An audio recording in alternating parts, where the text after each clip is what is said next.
Job లేక ఇబ్బంది పడుతున్నారా? అయితే మెడికల్ కోడింగ్ మీకు మంచి ఆప్షన్. వెంటనే కాల్ చేసి కోర్సులో జాయిన్ అవ్వండి. వాగర్థావివ సంపృక్తౌ వాగర్థ ప్రతిపత్తయే జగతః పితరౌ వందే పార్వతీ పరమేశ్వరౌ. ఆదిత్యాయ చ సోమాయ మంగళాయ బుధాయ చ గురుశుక్ర శనిభ్యశ్చ రాహవే కేతవే నమః.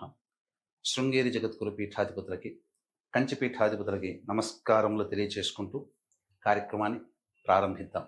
వీక్షించేటువంటి ప్రేక్షకులకి ముందుగా వైశాఖ పౌర్ణమి శుభాకాంక్షలు. ఇప్పుడు మన కార్యక్రమంలో ఈ వైశాఖ పౌర్ణమి యొక్క విశిష్టత, అలాగే ఈ వైశాఖ పౌర్ణమి సందర్భంగా మనం పూజా విధానం ఏ విధంగా చేసుకోవాలి, ఆచరించవలసినటువంటి దానాది కార్యక్రమాలు, అన్నిటికంటే ముఖ్యంగా ఈ రోజున నరఘోష, నరదృష్టి, నరబాధ, ప్రయోగ బాధ నుంచి బయటపడాలంటే ఈ రోజున విధిగా ప్రతి మానవుడు కూడా ఆచరించవలసినటువంటి స్నాన విధానం, ఏ విధంగా స్నానం చేయాలి, ఈ వైశాఖ పౌర్ణమికి మాత్రమే ప్రత్యేకంగా చెప్పబడినటువంటి విధానము మనం తెలుసుకునే ప్రయత్నం చేద్దాం. వైశాఖ పౌర్ణమి అందరికీ తెలిసిందే.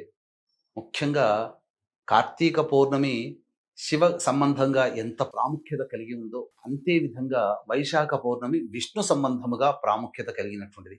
విష్ణు సంబంధంగా ఉన్నటువంటి అల్వాళ్లలో ప్రముఖుడైనటువంటి నమ్మళ్వారు జన్మించినటువంటి రోజు ఈ వైశాఖ పౌర్ణమి.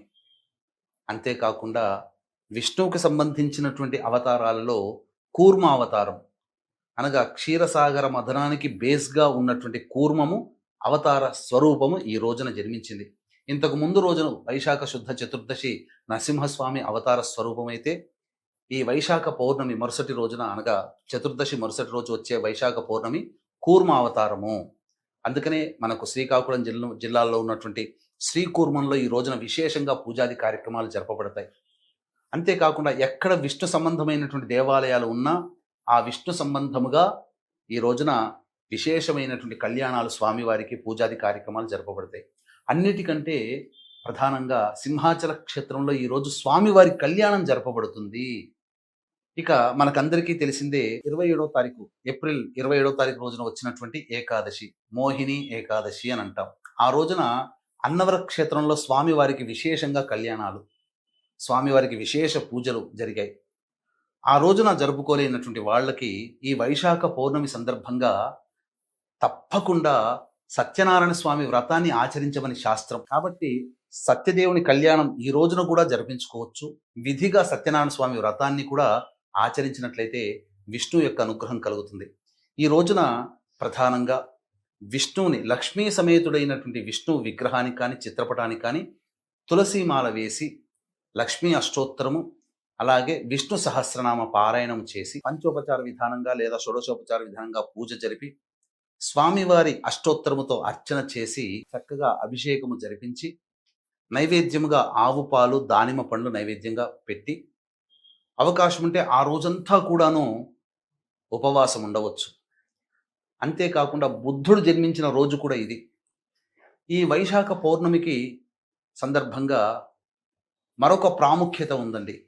అంతకు ముందు రోజు అయినటువంటి వైశాఖ చతుర్దశి ఏప్రిల్ 30వ తారీఖు రోజున నరసింహస్వామి వారు అగ్రహోద్రగ్ర రూపముతో ఉద్భవించి రాక్షస సంహారం చేసినా కానీ ఆయన కోపతాపాలు తగ్గకపోతే సాక్షాత్తు పరమేశ్వరుడే కృత్య, ప్రత్యంగిర ఈ రెండు దేవతల్ని తన రెండు రెక్కల్లో నింపుకొని శరభసాళ్వ అవతారాన్ని, శరభేశ్వర అవతారం అనేటువంటిది ఎత్తడం జరిగింది ఈ వైశాఖ పౌర్ణమి రోజునే.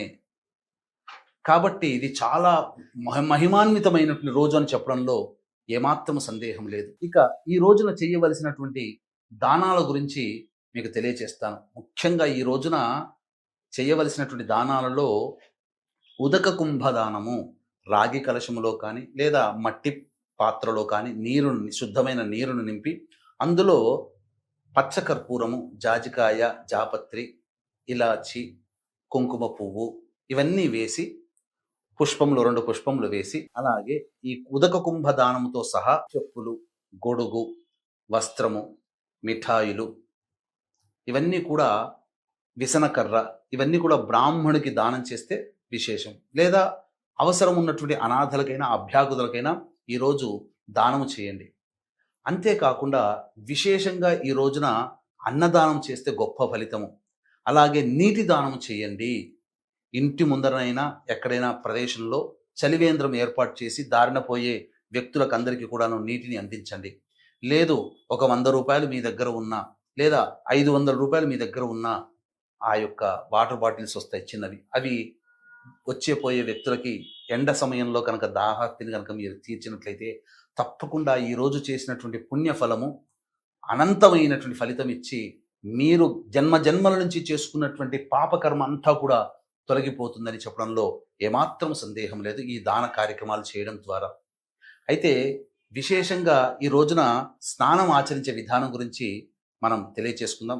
ముందుగా వీక్షించేటువంటి ప్రేక్షకులకి కూడా ఈ యొక్క వైశాఖ పౌర్ణమి సందర్భంగా మన పీఠమాధ్వర్యంలో మీ జాతకరీత్యా కలుగు విద్య, వివాహ, ఉద్యోగ, దాంపత్య, అనారోగ్య సమస్యలు, శత్రుబాధ, నరఘోష, నరదృష్టి, వీసా ప్రాబ్లమ్స్, ప్రయోగ బాధల నివారణకి మరియు మేష, మిథున, కర్కాటక, సింహ, కన్య, వృశ్చిక, ధనుస్సు, కుంభ, మీన రాశుల్లో జన్మించిన వారికి శనిదోష నివారణ హోమాలు, ఈ సర్వదోష నివారణ పూజల హోమాలలో భాగంగా మే 1వ తారీఖు రోజున వైశాఖ పౌర్ణమి సందర్భంగా సాయంకాలం 6 గంటలకి ప్రారంభమవుతాయి. ఈ కార్యక్రమంలో నమోదు చేసుకున్నటువంటి వాళ్ళకి శక్తిపాతం చేసినటువంటి కరుంగలి మాల ఇవ్వడం జరుగుతుంది. అవకాశం ఉన్నటువంటి వాళ్ళు మే 1వ తారీఖు సాయంకాలం 5 గంటల లోపల ఈ కార్యక్రమంలో మీ గోత్రనామాదులు నమోదు చేసుకోవచ్చు. ఇక విధిగా స్నానం ఆచరించబడినటువంటి సందర్భంగా ఎప్పుడు కూడా సముద్ర స్నానము చేయకూడదు. ఎందుకంటే తన దారికి అడ్డు వచ్చాడనే ఉద్దేశంతో కోపోద్రిక్తుడైనటువంటి అగస్త్య మహాముని సముద్రాన్ని మింగివేసినటువంటి సందర్భంగా తిరిగి సముద్రుడు వేడుకోగా వదిలివేసే మార్గము అతని పురీషనాళము ద్వారా బయటపడ్డది. ఈ పురీషనాళం ద్వారా బయటపడడం ద్వారా సముద్రము ఉప్పగా మారింది. అప్పటి నుంచి అందుకనే తాగడానికి ఆమోదయోగ్యము కాదు. అందుకనే ఎల్లవేళలా అపవిత్రమవుతాం సముద్ర స్నానము గనక చేసినట్లయితే. అందుకే సముద్రము దాటి వెళ్ళినటువంటి వ్యక్తికి మళ్ళీ తిరిగి వచ్చిన తర్వాత ప్రాయశ్చిత్తాలు చేసుకోవాలని చెప్పి శాస్త్రం. అందుకే మనం సముద్రం దాటకూడదు.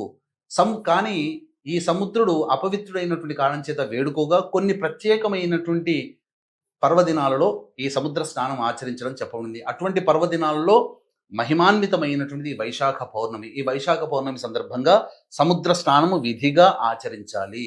అయితే ఎవరైతే నరఘోష, నరదృష్టి, నరబాధలతో ఇబ్బంది పడుతున్నారో, సమస్యలతో ఇబ్బంది పడుతున్నారో, ప్రయోగ బాధలతో ఇబ్బంది పడుతున్నారో అటువంటి వాళ్ళు కరక్కాయ తీసుకొని సముద్రానికి ఎదురుగా ఉండి క్లాక్ వైజ్ డైరెక్షన్గా 3 సార్లు, యాంటీ క్లాక్ వైజ్ డైరెక్షన్గా 3 సార్లు తల చుట్టూ తిప్పి ఆ సముద్రంలో వేసి సముద్ర స్నానం ఆచరించండి. తద్వారా ఈ వైశాఖ పౌర్ణమి సందర్భంగా ఈ విధంగా చేసినటువంటి సముద్ర స్నానం ద్వారా మీకున్నటువంటి నిజంగా ప్రయోగ బాధలు, నరదృష్టి, నరఘోష తొలగిపోతాయి. ఒకవేళ ఇది తంత్రశాస్త్రంలో చెప్పిందండి కాబట్టి ఖచ్చితంగా ఫలితమిస్తుంది. ఒకవేళ ఇప్పుడు నగరాల్లో సముద్రం ఉండదు కదండి, మరి అటువంటి మేమేం చెయ్యాలి అని చెప్పి చాలా మంది అడగవచ్చు. అటువంటి సందర్భంగా సముద్రము ద్వారా లభ్యమయ్యేటువంటి వస్తువుల్లో ప్రధానమైనటువంటిది గళ్ళ ఉప్పు. కాబట్టి మనం స్నానం చేసే బకెట్ నీటిలో గళ్ళ ఉప్పు వేసి కరిగిపోయిన తర్వాత కరక్కాయని 3 సార్లు clockwise, anti clockwise డైరెక్షన్గా తిప్పి ఆ నీటిలో వేసి ఆ స్నానము చేసినట్లయితే తప్పకుండా సముద్ర స్నానం చేసినటువంటి పుణ్య ఫలితం మన ఇంట్లో ఉన్నాయని దక్కుతుంది.